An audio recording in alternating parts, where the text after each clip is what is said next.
Kemarin di hadis yang pertama itu pesan Rasulullah kepada Ibnu Umar.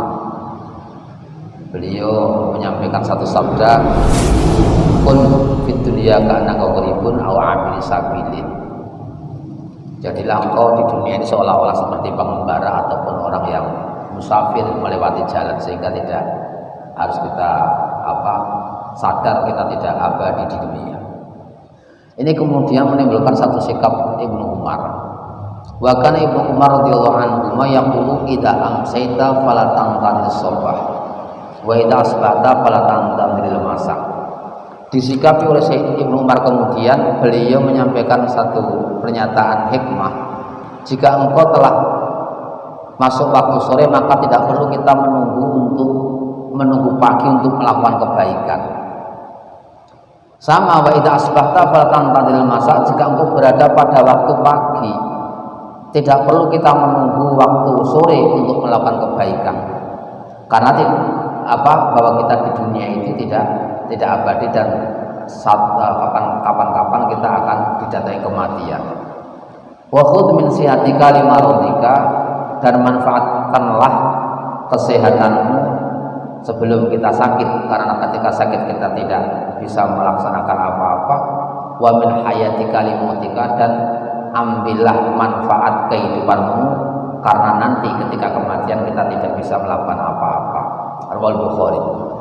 Ini ceritanya Ibnu Umar, sehingga memang penting sekali bahwa kita di kepinginan keapian itu tidak perlu menunggu lama. Kadang-kadang orang itu nanti sebelum Ramadan dia punya niatan untuk melakukan kebaikan, tapi karena dia teringat tentang pahala Ramadan, nanti sajalah kalau saya melaksanakannya di Ramadan. Ini tidak ada jaminan ketika di Ramadan kelak kita akan bisa melaksanakan, sehingga tidak perlu kita tunggu. Besok kalau kita sekarang dapat mengamalkan kebaikan di Ramadan, kita juga punya berharap kepada Allah agar kita diberi pertolongan untuk mampu melakukan kebaikan yang lain lagi. Tidak perlu kita tunggu.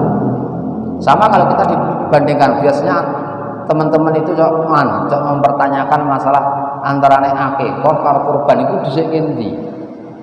Ya kalau saya bilangnya tergantung waktunya. Kalau dia punya uangnya pengen akikahnya itu Syawal, tidak perlu itu dijadikan kurban menunggu besar, menunggu Dzulhijjah.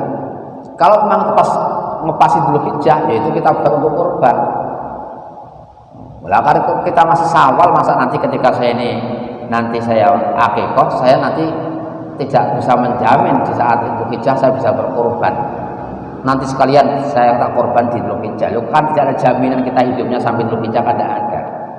Tidak ada. Ini penting sekali bahwa kita memang tidak perlu menunggu. Kalau memang mungkin itu kita lakukan pada saat ini, maka tidak perlu kita tunda untuk besok-besok. Wa anhu anna Rasulullah sallallahu alaihi wasallam qala ma haqqum li'in muslimin lahu syai'un yusifihi yabitu lailataini illa wa wasiyatuhu maktubatun indahu muttafaqun alaih. Hadza lafzul Bukhari. Hadis selanjutnya dari Ibnu Umar juga, Rasulullah sallallahu alaihi wasallam bersabda, tidak ada haknya seorang Islam, seorang Muslim yang memiliki sesuatu, dia sebenarnya memiliki sesuatu yang dapat untuk dijadikan wasiat, kok dia masih bermalam satu malam atau dua malam sementara wasiatnya tidak ditulis, itu tidak layak bagi seorang Muslim. Jadi secara makna kita murad atau arti bebasnya, seorang Muslim yang memiliki harta itu selalu dianjurkan selalu mempersiapkan wasiatnya jangan sampai dia melewati satu malam dua malam tetapi wasiatnya belum dia siapkan. Nah, ini kalau dalam fikih Syafi'iyah, wasiat yang sifatnya kita memberikan harta, sebagian harta kita kurang dari sepertiga harta kita sedekahkan, yang kita ikatkan dengan setelah kematian kita, ini tidak wajib bagi Syafi'iyah. Sehingga hadis ini kalau bagi ulama-ulama Syafi'iyah tidak menunjukkan makna wajib, tetapi hanya sebaiknya kita itu jangan sampai meninggal kok tanpa meninggalkan wasiat. Ketika itu terkait dengan memberikan sedekah kepada orang lain setelah kematian kita. Tapi kalau yang dikaitkan dengan wasiat adalah wasiat tentang hal-hal yang tidak diketahui oleh keluarganya, seperti wasiat tentang hutang. saya masih punya utang sama si fulan ini. Maka dia harus menulis itu ketika dia tidak menjelaskan kepada keluarganya. Karena nanti ketika itu tidak ada yang menyaksikan, bisa jadi dia mati tanpa ada yang mengetahui bahwa dia punya tanggungan. Nah, kalau dalam kaitan ini memang wajib. Jadi orang wajib menyaksikan, memberikan kesaksian bahwa dia memiliki utang ketika ada indikasi kematian. Itu sebaiknya tetap kita wasiatkan. Tidak harus tertulis, meskipun bahasa hadis itu maktubatun indahu, tertulis di sisinya, itu bukan berarti wasiat itu harus tertulis, tidak. Tetapi ini merupakan gambaran realistis tentang orang Arab tempo dulu yang memang jarang sekali kemampuannya untuk menulis.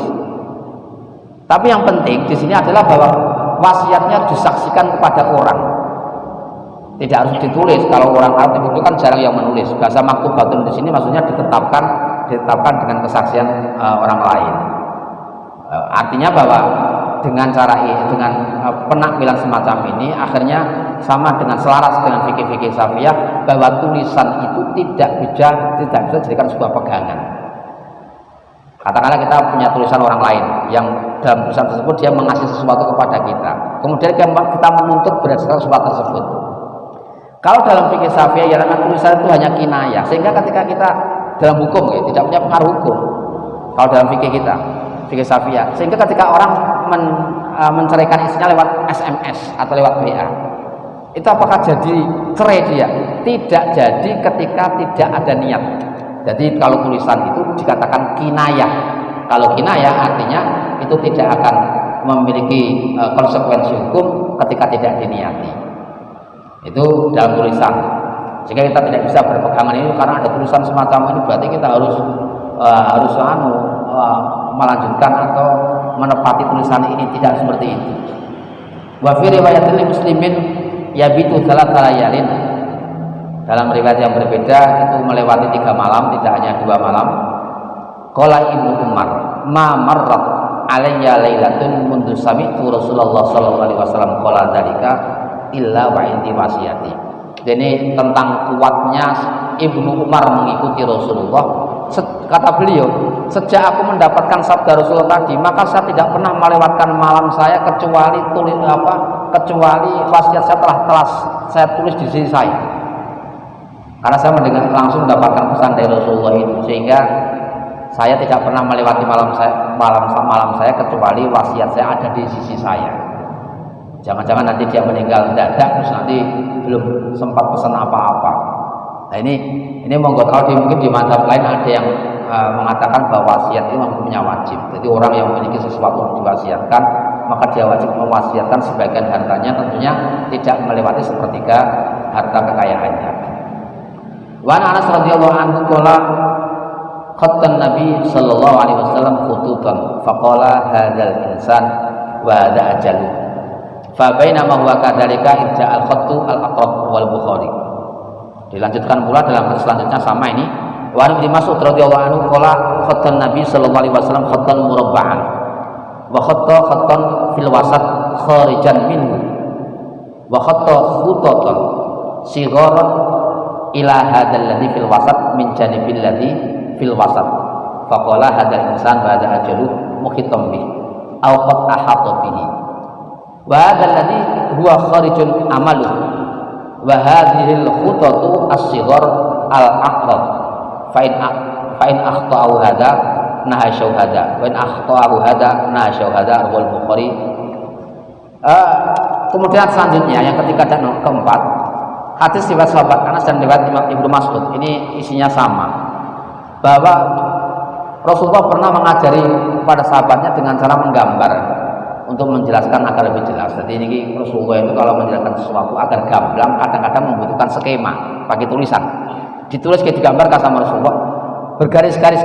Rasulullah menggambar garis-garis, gambar isyarat seseorang, terus garis ajalnya, terus ada garis angan-angannya, juga ada garis sesuatu yang afat atau maraba yang sering datang kepada seseorang. Ini kita tertingin kitabnya jangan orang gambarin, enak gambarin. Yang jelas gini, seseorang itu dia dikelilingi dengan garis kematian. Dia tidak bisa melewati itu. Sementara yang digambarkan dalam gambar Rasulullah ini, amal atau angan-angan seseorang itu selalu akan melewati batas kematian digariskan oleh seseorang. Hampir semua seperti itu.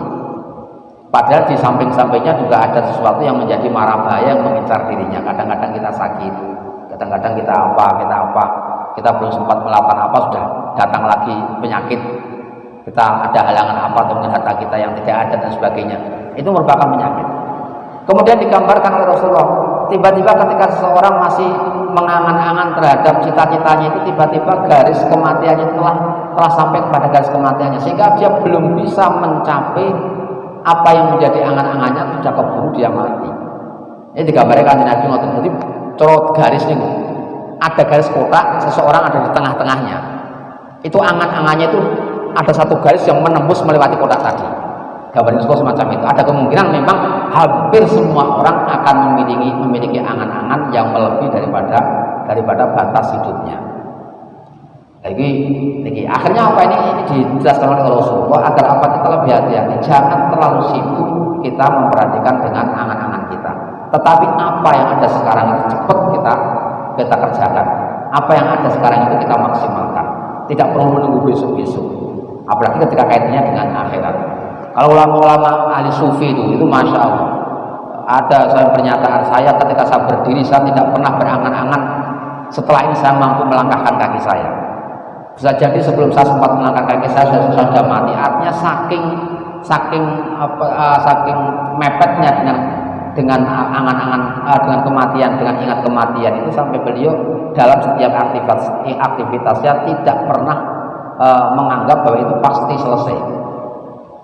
Jangan-jangan nanti belum sempat saya langkahkan kaki saya, belum sampai, orang mau datang ke masjid, belum sampai ke masjid baru melangkah berapa langkah ternyata sudah meninggal, bisa satu semacam itu.